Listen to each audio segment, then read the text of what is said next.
Midnight horror স্টেশনের সমস্ত গল্প শুনতে সাবস্ক্রাইব করুন আমাদের ইউটিউব চ্যানেলে। শুনতে থাকুন অরিন সেনের কাহিনী পিশাচ।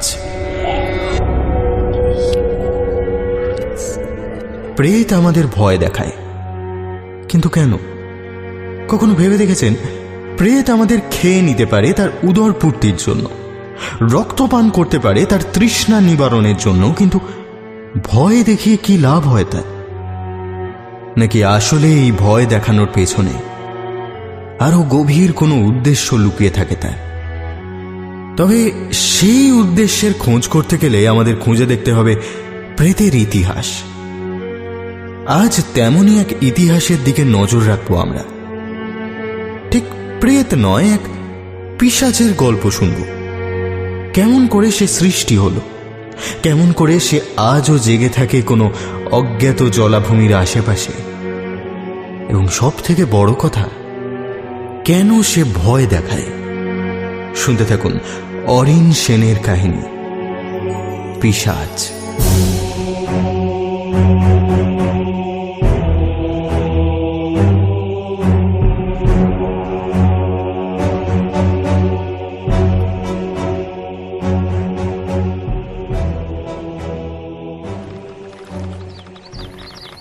হাওর বলতে আকালুকি আর সব কুয়া, বেটা বললে মাখন মনসুর আর সব কুয়া।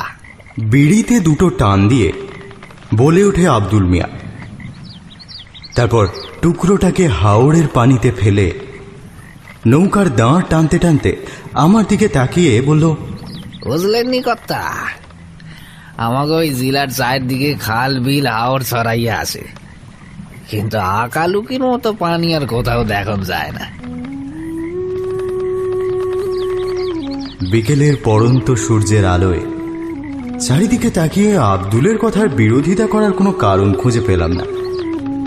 আব্দুল মিয়াও বাইনোকুলার লাগিয়ে নৌকার উপর বসে থাকা সৌম্যর দিকে একবার দৃষ্টি দিয়ে আবার দাঁড় টানায় মন দিল। জাইন আনোয়ার সৌম্য আমার কলেজ লাইফের বন্ধু এবং একজন ভয়ঙ্কর পক্ষীপ্রেমী পাগল।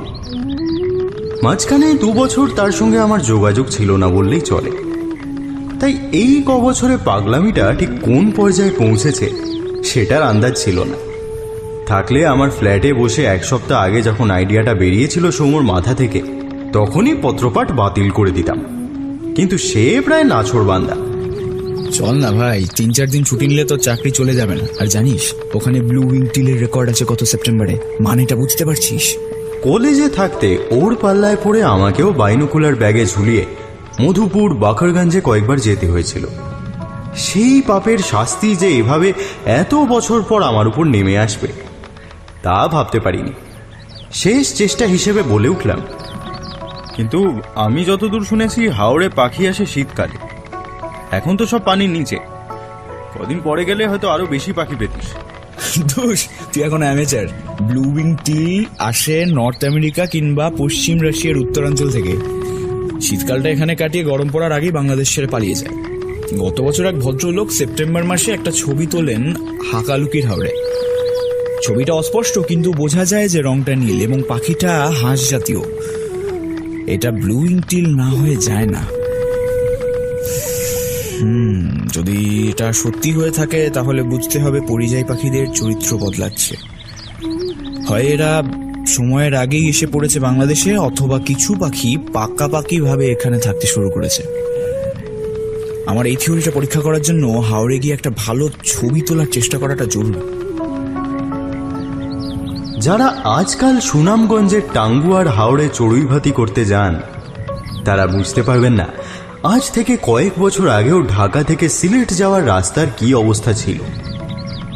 আর বর্ষার সময় সেই কাদায় ভর্তি রাস্তা এবং চারপাশের পানি ভরা ক্ষেতের মধ্যে দিয়ে প্রায় 650 কিলোমিটার হন্ডা চালিয়ে মৌলভীবাজার পৌঁছানোর যন্ত্রণা স্কট আমুন্ডসেনের কুমেরু অভিযানের সামিল। পুরো রাস্তা সৌম্যকে মনে মনে গালাগালি দিতে দিতে যখন এখানে এসে পৌঁছাই ততক্ষণে সূর্য অস্ত গেছে। এখানে একটু বলে নেওয়া দরকার, বাংলাদেশের উত্তর পূর্বাঞ্চলের বিস্তীর্ণ নিম্ন জলাভূমি অঞ্চলকে বলা হয় হাওর। সংস্কৃত ভাষার সাগরের সিলেটি অপভ্রংশ। গ্রীষ্মকালে পুরো অঞ্চলটার জল শুকিয়ে নিচের মাটি বেরিয়ে পড়ে। সেখানে গরু চড়ানো ছাড়াও কিছু কিছু ধান ও বনে হাওরের আশপাশে ছড়িয়ে ছিটিয়ে থাকা গ্রামের লোক।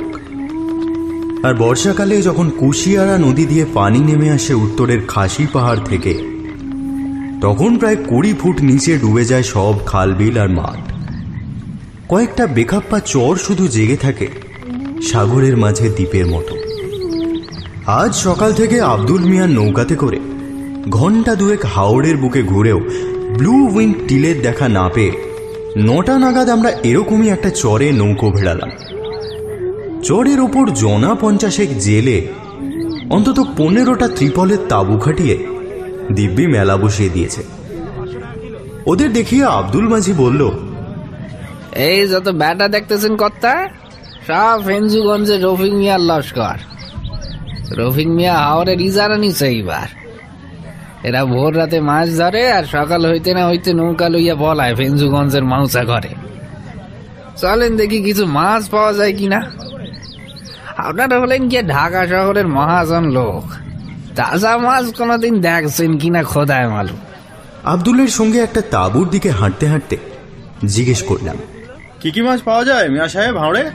হরেক মাছ আছে কর্তা, রুই, কাতলা, মৃগেল, কালীবাউস, বোয়াল, পাঙাশ, কি নাই গন শুধু। আগে কর্তা বাঁশবাতি, বামেশ, তারাবাইন মাছও ছিল, এখন দেখন যায় না। মনে মনে আব্দুল মাঝির জ্ঞানের তারিফ না করে পারলাম না। আজ ভোর থেকে তার নৌকায় আসার পথে এত রকম গল্প সে শুনিয়েছে, না মেনে উপায় নেই যে সমর ঠিক লোককেই খুঁজে নিয়েছে আজকের জন্য। ভোর 5টার সময় নৌকো ছেড়েই আব্দুলের প্রথম কথাই ছিল, হাকালুকি রে হাকালুকি কেন কয় এইটা জানা আছে তো কর্তা? আমার ডাইনে বাঁয়ে ঘাড় নাড়া দেখেই সে অতি উৎসাহে আমাদের শুনিয়েছিল নাগাদের রাজা আকার গল্প। আজ থেকে 2000 বছর আগে নাকি তার রাজত্ব ও রাজপ্রাসাদ লুকিয়ে পড়েছিল এই হাওড়ের তলায় এক ভয়ঙ্কর ভূমিকম্পে। সেই থেকেই নাকি নাম আকালুকি বা হাকালুকি। এইসব গল্পের দিকে অবশ্য সৌমর কোনো খেয়াল নেই। সে চরে নেমেই এগিয়ে গেছে পেছন দিকে ভেসে থাকা পাখির ঝাঁকটার দিকে। আমি সৌমর মতো বিশারদ না হলেও এটুকু বুঝতে পারলাম যে এগুলো কোনোটাই পরিযায়ী নয়। চরের ধার দিয়ে কাদার মধ্যে মাঝে মাঝে ঠোঁট ঢুকিয়ে হেঁটে যাচ্ছে বেশ কিছু ডাহুক, জলমুরগি আর ল্যাপউইং। কয়েকটা কোঁড়ছে বকও রয়েছে তাদের ভিড়ে। চরের গাছে ঝাঁকে ঝাঁকে ডানা মেলে বসে আছে কমপক্ষে 25-30টা পানকৌড়ি। কয়েকটা আবার ডুব দিয়েছে হাওড়ের বুকে। সৌম্য নিজেই ক্যামেরা ফোকাস করছে এদের ওপর। কয়েকজন মাইমাল জেলে দূর থেকে দেখছে তার কার্যকলাপ। এইভাবে 1 ঘন্টা মতন চরের বুকে ঘুরে আর জেলেদের মাছ ধরা দেখেই সময় কেটে গেল আমার। অনেক কাকুতি মিনতি করেও এদের থেকে মাছ কেনা গেল না। তাদের স্পষ্ট উত্তর, মাউচা ঘর ছাড়া তাদের নাকি মাছ বেচা মানা। ইজারাদার জানতে পারলে তাদের কপালে দুঃখ আছে। আব্দুল আমাকে নিশ্চিন্ত করলো যে মৌলভীবাজার পৌঁছেই সে আমাদের জন্য মাছের বন্দোবস্ত করবে। জেলে বস্তি ছেড়ে আরো আধা ঘন্টা মতো হাওড়ের বুক চিরে উত্তর দিকে গেলাম। সৌম্য হঠাৎ বলে লাফিয়ে উঠে নৌকো প্রায় উল্টে দেয় আর কি। আব্দুল সামনের দিকে তাকিয়ে দাঁড় বাইছিল। সে কোনো রকমে সামাল দিয়ে চেঁচাল, আরে আরে করেন কি কর্তা, নাও সামাল দেন। সৌম্য তার কথায় কিছুটা শান্ত হয়ে বলল, মিয়া সাহেব ওই সামনের চরে একটু নাওটা লাগাও, কিছু একটা ঢুকলো মনে হচ্ছে ওখানে। এই প্রথম আমি আব্দুলকে একটু অদ্ভুত ব্যবহার করতে দেখলাম। সে সৌম্যর কথা কানে মাত্র না তুলে আরো জোরে দাঁড় টানতে লাগলো চরটার উল্টো দিকে। সৌম্য তাকে বেশ কয়েকবার ডেকেও কোনো ফল হলো না। প্রায় মিনিট 5 পাগলের মতো দাঁড় টেনে একটু দম নেওয়ার জন্য থামলো আব্দুল মাঝি। সৌম্য কিছু বলার আগেই সে আমাদের দিকে ঘুরে হাত জোড় করে বলে উঠল, গোস্তাকি মাফ করবেন কর্তা, ওই জ্বরে আমি যাব না। আর আমি কেন, কোনো মাঝি আপনারা এই জ্বরে নিয়ে যাবে না। আমাকেও বারণ আছে ওখানে নাও লাগানো। আপনি মৌলভীবাজারের যে কোনো মাঝিরে গিয়ে জিগাইবেন, কেউ যাবে না এই জ্বরে। মিয়া সাহেব, আপনার আরো টাকার দরকার, সেটা আপনি বললেই পারতেন। আমরা কি কখনো আপনার সঙ্গে টাকা নিয়ে দরাদরি করেছি? আব্দুল মিয়া এই কথার জবাবে নিজের পকেট থাবড়ে একটা বিড়ি বার করে তাতে আগুন দিয়ে কয়েকবার ধোঁয়া ছেড়ে আমাদের দিকে সোজা তাকিয়ে বলল, 7 রাজার ধন দিল কোনো মাঝির বেটা আপনারে ওই চরে যাইতে দিত না। আমার মনের কৌতূহল তখন চরমে পৌঁছেছে। বাধ্য হলাম জিজ্ঞেস করতে, কেন, কি আছে ওই চরে? পিশাচ। আমাদের দুজনকেই চমকে দিয়ে বলল আব্দুল, ওই চরে এক পিশাচের বাস, তাই কোনো না ওই চরে ঠেকানো মানা। এরপর সেই মেঘ ঢাকা বর্ষার আকাশের নিচে হাওড়ের বুকে নাও বাইতে বাইতে আব্দুল মিয়া আমাদের যে আশ্চর্য কাহিনী শুনিয়েছিল তাই যথাসম্ভব নিজের ভাষায় এখানে তুলে ধরছি। এই গল্পের শুরু তখনও ভারতবর্ষের স্বাধীনতা আসতে আরো বছর 2 বাকি। তখন ফেঞ্চুগঞ্জ, মৌলভীবাজার থেকে শুরু করে গোপালগঞ্জ অবধি প্রায় পুরো অঞ্চলের জমিদারি ছিল রাজা দিগেন্দ্র নারায়ণ রায়ের অধীনে। তিনি ছিলেন শাক্ত মতে দীক্ষিত এবং মা কালীর প্রবল ভক্ত। সেই সময় তিনি বছরে একবার কলকাতা যেতেন কালীঘাটে পুজো দিতে, একবার যেতেন ঢাকায় মা ঢাকেশ্বরীর কাছে, আর একবার যেতেন উদয়পুরে মা ত্রিপুরা সুন্দরী দেবীর দর্শনে। সেই সময় একবার ঢাকা থেকে ফেরার পথে এক আশ্চর্য স্বপ্ন দেখলেন রাজা দিগেন্দ্র নারায়ণ। তিনি দেখলেন তিনি তার বজরায় চেপে ঘুরে বেড়াচ্ছেন এক বিস্তীর্ণ জলাশয়ের বুকে। হঠাৎ বজরা একটা চড়ায় ধাক্কা মেরে আটকে গেল। রাজা বজরার উপর থেকে দেখলেন কে এক লোক সেই চড়ের মাঝখানে বসে আছে, তার কোমর অবধি গেঁথে রয়েছে চড়ের বালিতে। সে রাজাকে দেখে বলে ওঠে, তুই বুঝি এখন রাজা এখানে? কেমন রাজা তুই? আগে রাজা মন্দির বানিয়ে পুজো করতো আমার, আর তুই কিনা আমাকে এই চড়ে ফেলে রেখে এদিক ওদিক ঘুরে বেড়াস। রাজা নিজের জমিদারিতে ফিরেই সে কথা জানান তার কুল পুরোহিতকে। পুরোহিত মশাই সেই যুগের নামজাদা জ্যোতিষ এবং স্বপ্নবক্তা ছিলেন।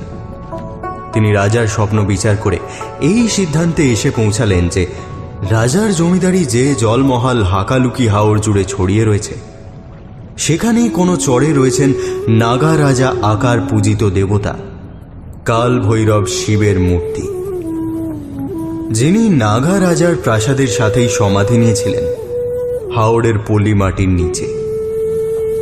সেই কাল ভৈরবী দিগেন্দ্র নারায়ণকে স্বপ্নাদেশ দিয়েছেন তাকে উদ্ধার করে মন্দিরে প্রতিষ্ঠিত করার জন্য। জমিদারের নির্দেশে প্রায় 100 লোক হাকালুকির চড়ে চড়ে ঘুরে বেড়াতে লাগলো সে লুকিয়ে থাকা মন্দিরের সন্ধানে। মাস 3 খোঁজাখুঁজির পর খোঁজ পাওয়া গেল সেই চরের। সেখানেই বালির মধ্যে থেকে মাথা উঁচিয়ে অবস্থান করছে দেবাদিদেব কাল ভৈরব শিব। শিবলিঙ্গটি পাওয়ার পর দিগেন্দ্র নারায়ণ পড়লেন আরেক সংকটে। তিনি নিজে ঘোর শাক্ত। তার নিজের বাড়িতে দেবী শ্রী ললিতা সুন্দরী ত্রিপুরেশ্বরী রূপে পূজিত হন। প্রতি শনি মঙ্গলবার তিনি নিজে মাকে মাছ মাংসের ভোগ রেঁধে নিবেদন করেন।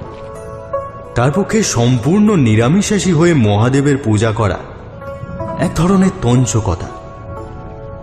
সেই সমস্যার সমাধান করতেই কুল পুরোহিতের মধ্যস্থতায় এই চরে এসে বসানো হল সদাশিব দেব বর্মন নামের এক গরিব শৈব ব্রাহ্মণকে। জমিদার সেই চরের ভূসত্ব দান করলেন সদাশিবকে। তার নামেই মন্দির প্রতিষ্ঠা করে এক শ্রাবণ মাসের পূর্ণিমায় ধুমধাম করে পূজা শুরু হলো সেই শিবলিঙ্গের।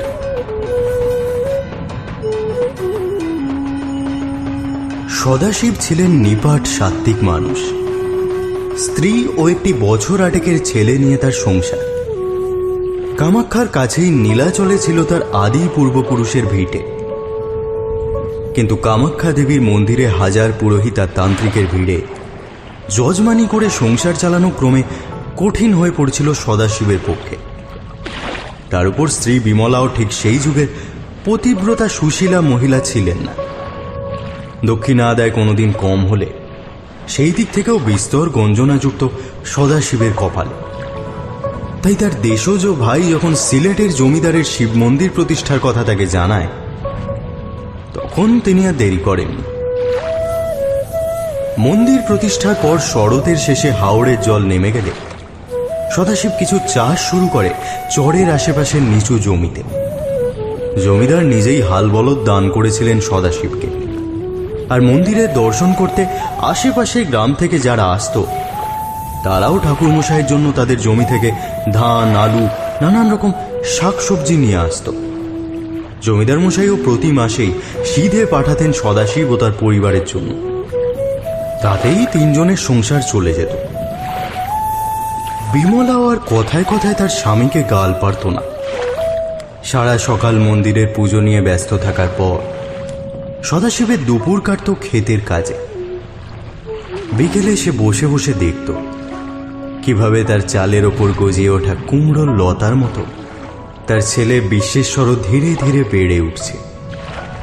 সে বছরটা ওইভাবেই কেটে গেল সদাশিবের। পরের বছর বর্ষা আসার আগেই বোরো চাষ করে বেশ কিছু পয়সা হয় সদাশিবের। তাই নিয়েই মনটা বেশ ভালোই ছিল তার। মেজাজটা বিগড়ে দিল সনত জলদাস। ঠাকুরমশাই, হাওর জলে ভাসার আগে এখন নাওয়ের বন্দোবস্ত কইয়া রাখেন। এই মাসে আমি আর আসুন না। ঠাকুরমশাই তখন জমিদার বাবুর পাঠানো সারা মাসের বাজার গুছিয়ে রাখছিলেন ঘরের কুলুঙ্গিতে। সেই কথা শুনে উত্তর দিলেন, বাপ বিতেমর সময় থেকে আমাকে বংশে কেউ হাল ধরে নাই। এখন তোদের দেশে আইয়া কি আমি জাত খোয়াবো নাকি? মাথার উপর আমার শিব শম্ভু আছে, তিনি দেখবেন। সে আপনার না হয় বললে বাবা আসেন, কিন্তু আপনার বউ আর বেটা তো আসে। একটা বিপদ আপদ হইলে দেখবো কেডা? সনতের কথাটা সেই সময় কানে না তুললেও শ্রাবণের শুরুতেই যে বর্ষা শুরু হলো তার ধারণাও ছিল না সদাশিবের। প্রায় এক সপ্তাহ ধরে টানা বৃষ্টি চলল মাসের শুরুতেই। তার উপর কুশিয়ারা, সোনাই বরদল নদী দিয়ে ঢেলে পানি এলো উত্তরের পাহাড় থেকে। হাওড়ে যে কটা চর মাথা তুলেছিল সেগুলো ডুবে গেল জলের তলায়। সদাশিবের চরে জল না উঠলেও বৃষ্টি আরো চললে কি হবে ভেবেই বুক কেঁপে উঠল বিমলার। হ্যাঁ গা, জলের বাইলে কি করবা? চলো, আবার বৃষ্টি আসার আগে এখন ভেলা বানাইয়া এখান থেকে বিদায় নিই। এইটা কি কথা কও তুমি? জমিদার মশাই হোম যজ্ঞ কইরা ভিটা আমারে দান করছেন। শহরের শিবের সেবা করো না এখন আমার দায়িত্ব। দায়িত্ব বুঝো? এই কাম ফেলে আমি চইলা যাবো? তুমি কি আমারে পাষণ্ড মনে করো? জল বাইলে কি তাহলে ডুবা মরবা? ডুবানোর হইলে তুমি থাকো। তোমার খান্তায় না কুলাইলে আমি আর বিশু মিলা ভেলা বাসাইয়া চলে যাবো কইয়া রাখলাম। তুমি থাকো তোমার দায়িত্ব লইয়া। পাল্টা তেড়ে আসে বিমলা। টালির চালের ফাঁক দিয়ে ঘরের মধ্যে পড়া জলের ফোঁটার নিচে মাটির হাঁড়ি বসাতে বসাতে চুপ করে থাকে সদাশিব। প্রায় এক সপ্তাহ টানা বৃষ্টি চলার পর অসহায় ব্রাহ্মণের দুর্দশা দেখেই কিনা কে জানে প্রকৃতি দেবী তার অবিরাম বর্ষণ ধারায় দাঁড়ি টানলেন। সকালের আলো ফুটলেই সদাশিব দেখল যে তার চরের অর্ধেকটাই এখন জেগে রয়েছে জলের মাঝে। চরের পেছন দিকের কয়েক বিঘা জমিতে ধান বুনেছিল সে এবার বিশ্বেশ্বরকে সঙ্গে নিয়ে। সব এখন জলের তলায়। চারিদিকে তাকিয়ে যত দূর দেখা যায় জল ছাড়া আর কিছুই তার চোখে পড়ল না। উত্তরের দিকের পাহাড়গুলো ঢেকে গেছে ঘন মেঘের চাদরে। অন্যান্য সময়ে জেলে নৌকার ভিড়ে ভর্তি থাকা হাওড়ের বুকে একটা পাখিও ভেসে নেই। আরো 2 সপ্তাহ কাটার পর বিপদটা টের পেল সদাশিব। তার ঘরে কিছুটা মটরের ডাল আর ঘি ছিল, সেই দিয়েই এতদিন চলেছে। এখন সেই সঞ্চয় শেষ। ঘরে থাকার বলতে আছে কয়েক সের চাল, তাতে 3 জনের সংসার বড়জোর আর 1 সপ্তাহ চলবে। তার মধ্যে এই জল না নামলে কি হবে সে ভেবে পায় না। ভাত সেদ্ধ করতে করতে এখন বিমলাও আর কিছু বলে না। গত কদিন ধরে নুন আর জল দিয়ে একবেলা খেয়েই চলছে তাদের। সেটা বিমলার অভ্যাস আছে। কামাখ্যাতে থাকার সময়ও অনেক দিনই এইভাবে কেটেছে দুজনের। কিন্তু বিশ্বেশ্বরকে নিয়েই যত চিন্তা। হাজার কষ্টতেও ছেলের মুখে দুবেলা ডাল ভাত অন্তত তুলে দিতে পেরেছে। এবার সেই ভরসাটুকুও পায় না বিমলা। সেই দিন রাত থেকে আবার শুরু হলো ঝিরঝিরে বৃষ্টি। খাসি পাহাড়ের দিক থেকে ভেসে আসা মেঘের গর্জন জানান দিল বর্ষা আবার এলো বলে। পরদিন ভোরবেলা প্রাতকৃত্য শেষ করে স্নান সেরে ঘরে ফেরার পথে মন্দিরের পেছন দিকে একটা জিনিস দেখে মনটা খুশি হয়ে উঠল বিমলা। বেশ কয়েকটা কচু গাছ ওখানে এনে লাগিয়েছিল সনুক মাঝি।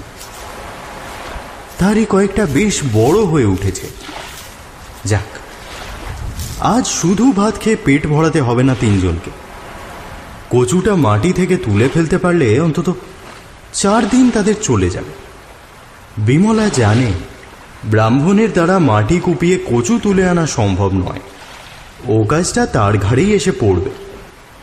ঘরে ঢুকে কুলুঙ্গি থেকে একটা খুরপি নিয়ে আবার মন্দিরের দিকে যাওয়ার সময় সে দেখে তার স্বামী চরের পূর্ব দিকের জলে কোমর অবধি নেমে সূর্যস্তব পাঠ শুরু করেছে। বিশ্বেশ্বর তখনও গভীর ঘুমে।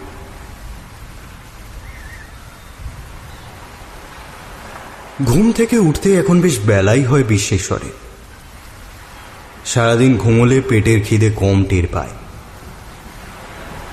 সেদিনও ঘুম ভেঙে মাকে আশেপাশে দেখতে না পেয়ে একটু খুশি হয়ে ওঠে বিশ্বেশ্বর। বাবা এখন সূর্যস্তব শেষ করে মন্দিরে এসে শিব ঠাকুরের মাথায় জল ঢালবে। তার খুব ভালো লাগে বাবার পুজো করা দেখতে। মা দেখতে পেলে বকবে জেনেও কেউ ধারে কাছে না থাকলে মাঝে মাঝে বাবার তোরঙ্গে রাখা পুঁথিগুলো সে নেড়ে ঘেঁটে দেখে।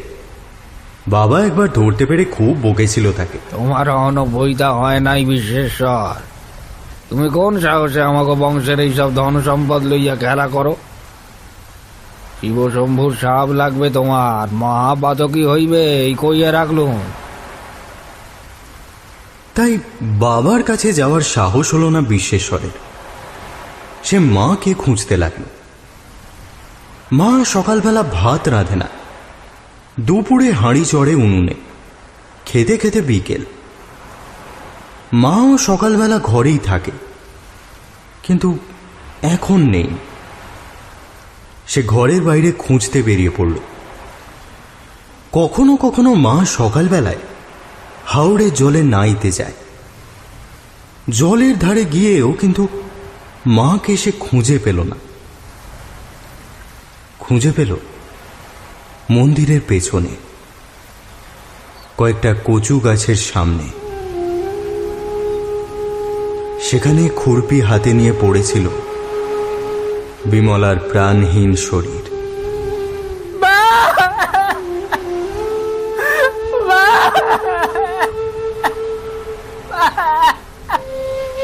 ছেলের মুখে চিৎকার শুনেই মন্দির থেকে ছুটে এসেছিলেন সদাশিব। এক দৃষ্টি দেখেই বুঝতে পেরেছিলেন বিমলাকে সাপে কেটেছে। খুরপি দিয়ে মাটি খুঁড়ছিল, তখনই সম্ভবত হাতের ওপর ছোবল দেয় বিষধর সরীসৃপ। খুব কষ্ট পেয়ে মরেছে বিমলা। এই কথা ভেবে চোখ দিয়ে জল বইতে থাকে বাপ আর ছেলের। বিশ্বেশ্বর মায়ের শরীর জড়িয়ে বসে থাকে সারাদিন। সদাশিব অনেক চেষ্টা করে ও দুজনকে আলাদা করতে পারে না।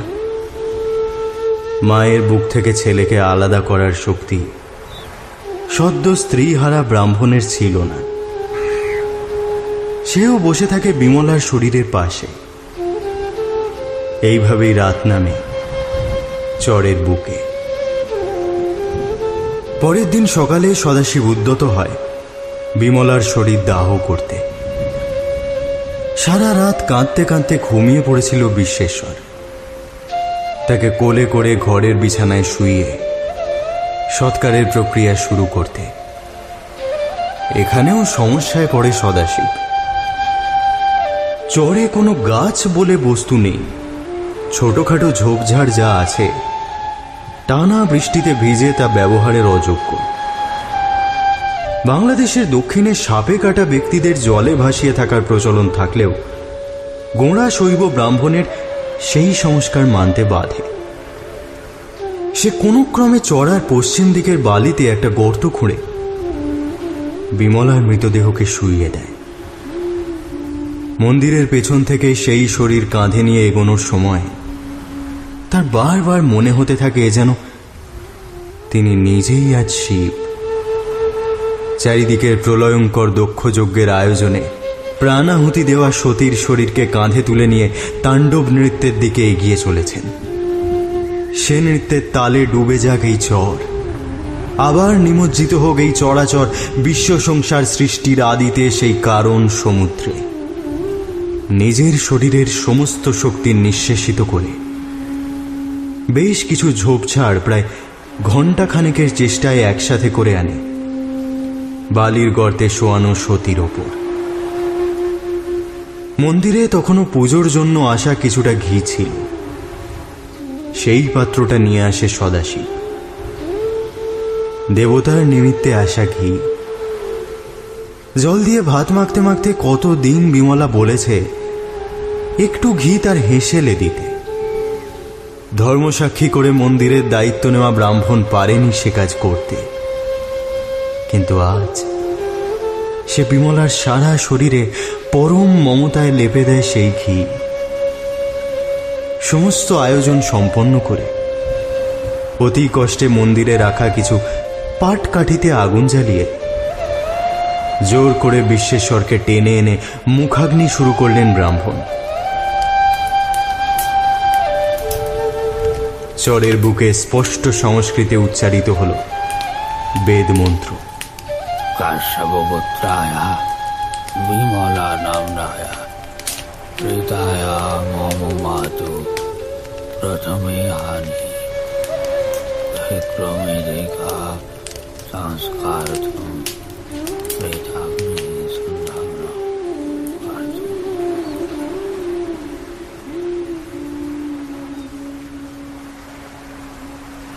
পরের দুটো দিন প্রায় বিনা অন্য জলেই কাটল বাপ ছেলের। অশৌচ থাকায় মন্দিরের পূজাও বন্ধ রয়েছে সদাশিবের। 4 দিন পর কোনোভাবে ঘরে যা সামগ্রী ছিল তা দিয়েই বিমলার শ্রাদ্ধের আয়োজন করে সে। বিশ্বেশ্বরের দিকে যেন আর তাকাতে পারে না সদাশিব। দীর্ঘদিনের অনাহারে থেকেও মাকে হারিয়ে যেন একেবারে শেষ হয়ে গেছে ছেলেটা। চোখ দুটো বসে গেছে কপালের নিচের কোটরে। পাঁজরের হাড়গুলো সব বেরিয়ে পড়েছে তার। সদাশিবের অবস্থাও ততই বচ, কিন্তু সেদিকে যেন খেয়াল নেই তার। সকাল থেকে লেগে রইল শ্রাদ্ধের জন্য জোগাড় যন্ত্র করতে। উপাচার সামান্য, কিন্তু ব্রাহ্মণ তার ধর্মে অবিচল থেকেই সমস্ত প্রক্রিয়া সমাপন করলেন। গীতা পাঠ শেষ হতে হতে আসনে বসেই টোলে পড়ে যায় বিশ্বেশ্বর। কোনো ক্রমে পাঠ শেষ করে তাকে নিয়ে ঘরে ঢুকে যায় সদাশিব। সেই রাতে ধুম জ্বর আসে বিশ্বেশ্বরের। আর প্রায় একই সঙ্গে আবার বৃষ্টি শুরু হয় হাওড়ে। পরের কয়েকদিন বিশ্বেশ্বরকে নিয়েই পড়ে রইল সদাশিব। তার জ্বর কিছুতেই নামছে না। দিনে 2 বার মন্দিরে যাওয়া ছাড়া বাকি সময় জলপট্টি দিয়েও অবস্থার কোনো পরিবর্তন হলো না। ঘরে যেটুকু চাল তখনও ছিল সেটাকে প্রায় পুরো গলিয়ে ফ্যান সমেত বিশ্বেশ্বরকে খাইয়ে দিতে কিছুটা যেন স্বাভাবিক হয় সে, কিন্তু রাতের দিকে আবার জেগে সেই। সদাশিব বুঝতে পারে অনাহারের ফলেই এই দশা ছেলের।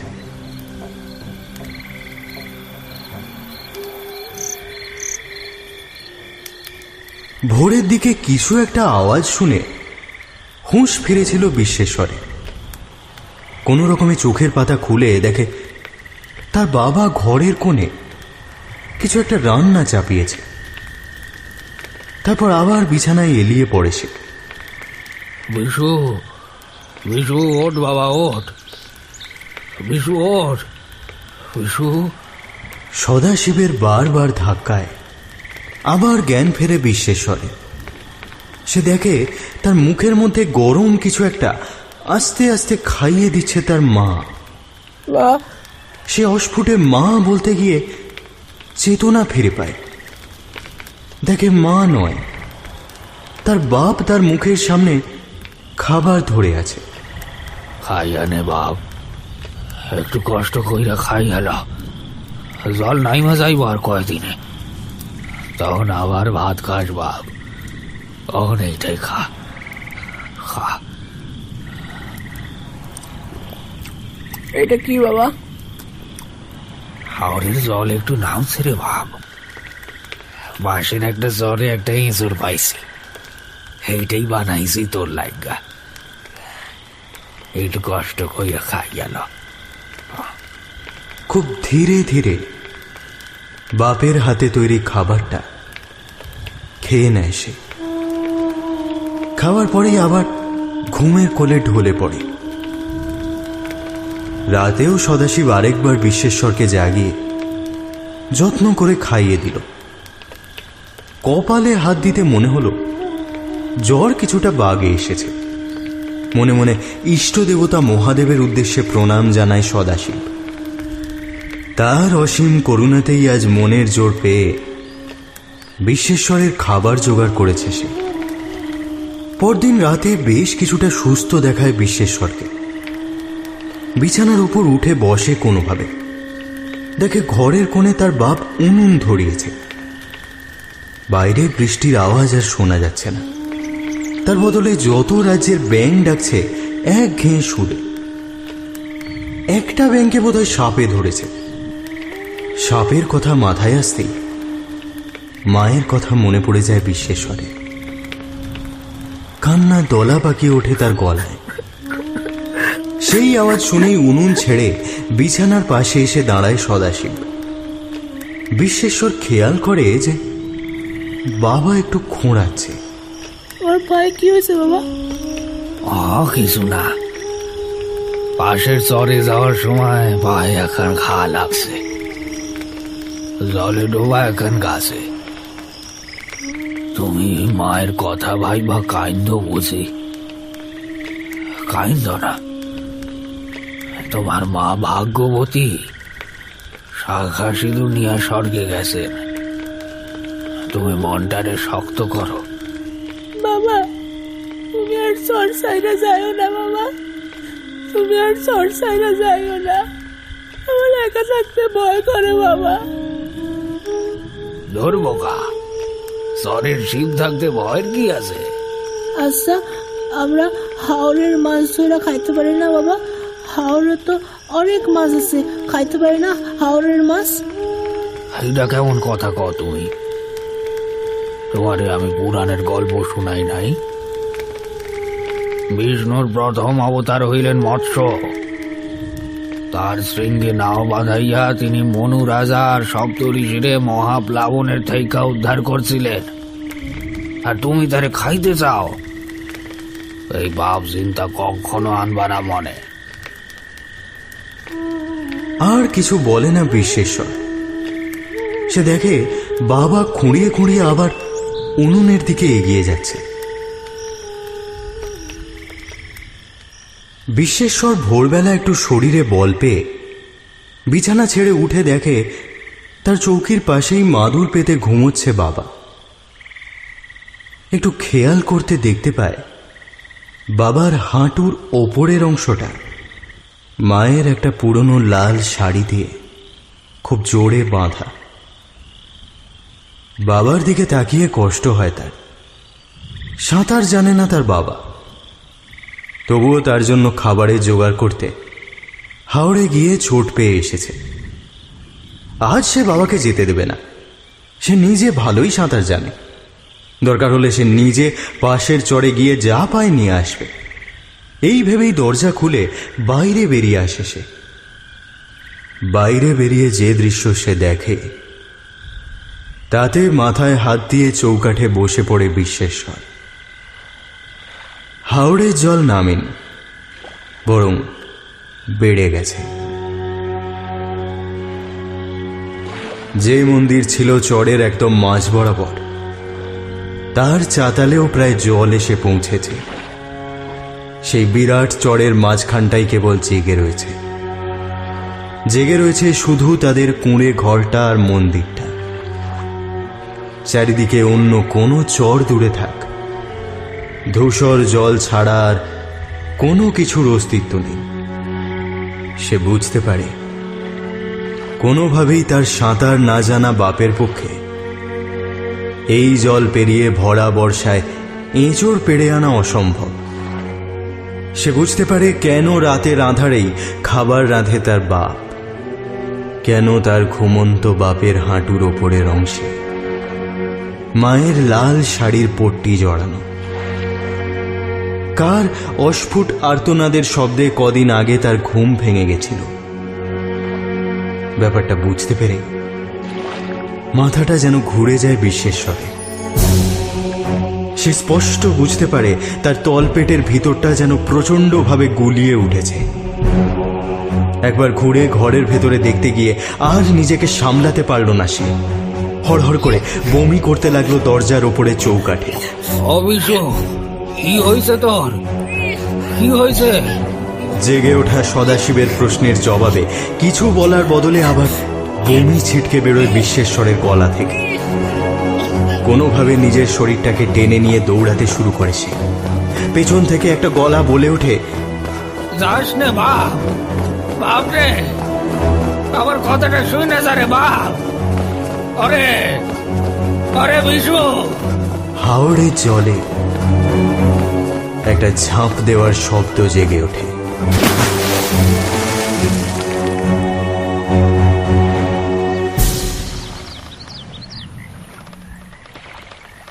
নিভে যাওয়া বিড়ির টুকরোয় আবার আগুন দিয়ে একটা টান দেয় আব্দুল। প্রায় মিনিট দুয়ে কোনো কথা নেই কারোর মুখে। শেষ পর্যন্ত সৌম্যই জিজ্ঞেস করল, তারপর? সেইবার সে বানে সিলেটে প্রায় 1000 লোক পানিতে ডুইবা মরে। তখন সারা দেশে রায়ট শুরু হইয়া গেছে। হিন্দুরা সব পালাইতে আছে পোঁটলা পোঁটলি লইয়া। হাওড়ের খবর কেউ লয় নাই।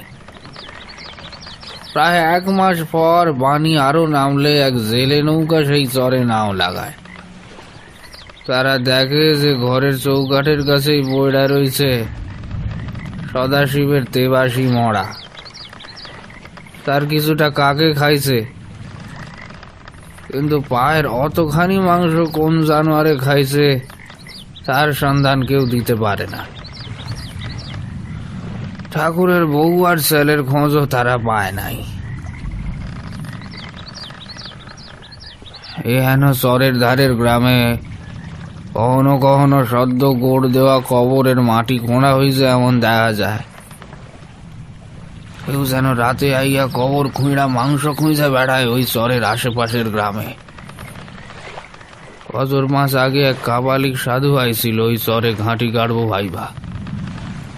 সেও রাত্রির বেরোতে পারেনি, তার আগেই চর সাইডা পালায়। তারপর থেকেই সব জেলে মাঝিরা মিলা ওই চরে নাও ঠেকানো বন্ধ কইরা দেয় পিশাচের ভয়ে। শিয়াল কুকুরও তো হতে পারে।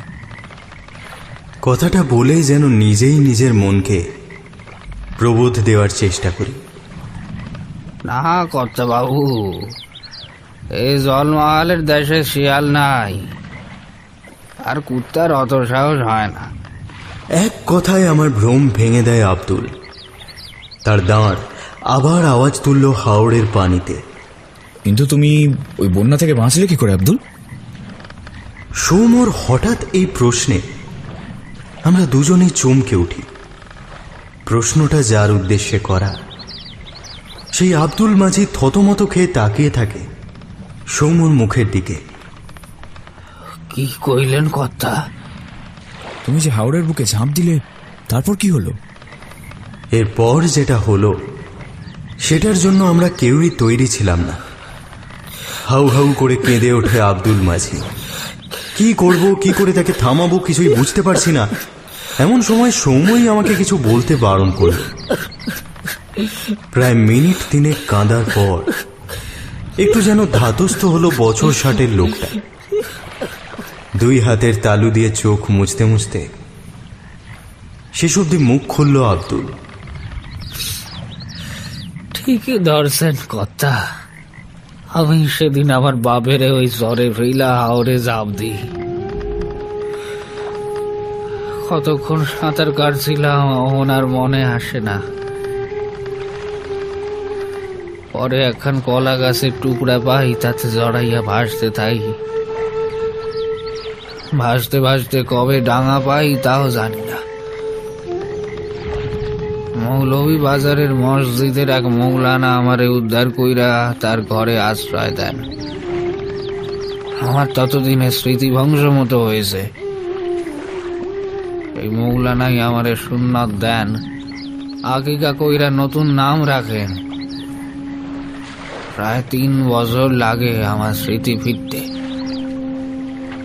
সব মনে পড়লে বুঝতে পারি বিশ্বের ঈশ্বর ছিলাম আমি। এই আমি অহন হয়েছি ঈশ্বরের দাস, আব্দুল্লাহ। আর পিশাচের ব্যাপারটা? জমিদার মশাই হোমযজ্ঞ কইরা ওই চরের জমি আর শিবেরে আমাকে বংশে দান করছিলেন। বাপের ফেইলা পালায় গেছিলাম। যে বাপ ভগবান দত্তাত্রেয়র মতো নিজের শরীরের মাংস খাওয়াই আমারে বাঁচাইছিল, তারে ফেইলা পালায় গেছিলাম। কিন্তু সব মনে আসার পর আর দায়িত্বের শিবকে আর ফাইলে রাখতে পারি নাই। আশেপাশের জেলেরা যাতে ওই চরে গিয়া না বসে, তাই আমি রাত বিরেতে গড় খুইরা বেড়াই। চরে থানা বসানো সাধুরেও আমি ভয় দেখাইয়া ভাগাইছি। এখন অন্তত শ্রাবণ মাসে চরের ভাঙা মন্দিরের শিবের মাথায় আমি লুকাইয়া জল ঢালি, আবার 5 ওয়াক্ত নামাজও পড়ি। আল্লাহ কি শিব কেউই অভিশাপ দেয় নাই।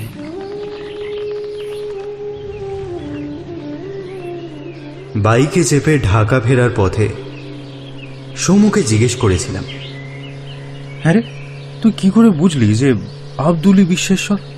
ও গল্পে যে ও কতবার পানিকে জল বলেছে সেটা নিশ্চয়ই তোর মতো অ্যামেচারও খেয়াল করেছে। বলা বাহুল্য, ব্লু উইংড টিলের দেখা না পেয়ে সেদিন ওর মেজাজ একটু খারাপই ছিল। সত্য কাজে কেউ নয় রাজি, সত্য কাজে কেউ নয় রাজি, সবই দেখি না না না, যাত গেল বলে কি আজো কারখানা, যাত গেল বলে।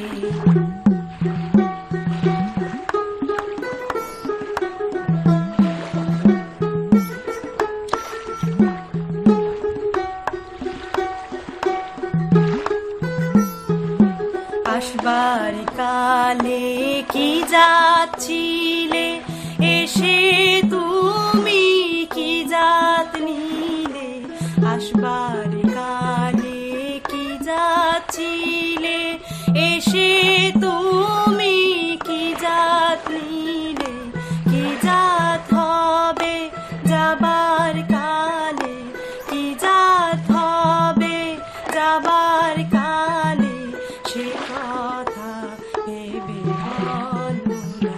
কে যে কাকে রক্ষা করে আর কে কাকে বাঁচায় বোঝা মুশকিল। তবে আমাদের তো ভয় দেখানো কারবার। আমরা এটুকু বলে রাখতে পারি যে এই একে অপরকে বাঁচানো এবং রক্ষা করার যে ছোট্ট মরুদ্যান, তার দিকে যে হাত বাড়াবে তার জন্য কিন্তু এখনো ওত পেতে আছে পিশাচ। আজ গল্প পাঠে আমার সঙ্গে ছিল তমাল, অন্বেষ, সমাপন, রণদীপ এবং শিপ্রা দাস জানা। শব্দগ্রহণে সৌরভ পয়রা, আবহ সঙ্গীত ও স্পেশাল এফেক্টে আমি সায়ক, পোস্টার ডিজাইনে কভারম্যান অভিব্রত, লালনের গানে মৌমিতা রুইদাস, দোতারা এবং ডুবকিতে শুভময় দাস। শুনছিলেন অরিন সেনের কাহিনী পিশাচ। সবাই ভালো থাকবেন। শুভরাত্রি। লাল জামা